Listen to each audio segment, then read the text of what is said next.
Hey guys, so we have here our Sony SRS XB100 Bluetooth speaker, and in this video we want to explain to you how to perform a factory reset.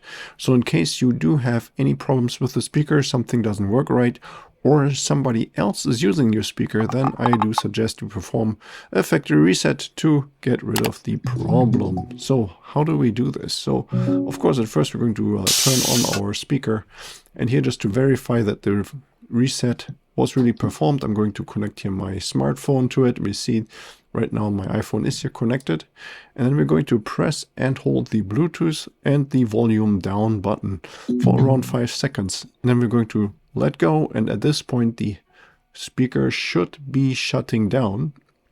So you see this right now, the speaker SRS XB100 is disconnected because it just simply powered down.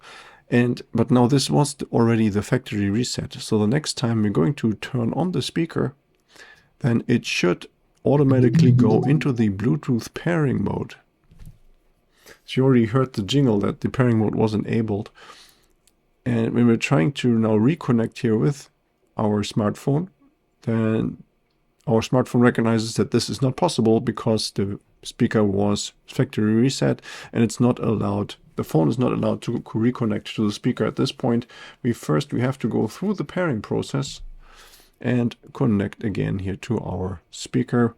And since the pairing process is already active, we can immediately do that here. Yeah, so that was already it for this video.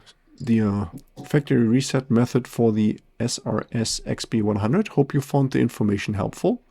And if you have any more questions or comments, then please leave a message below.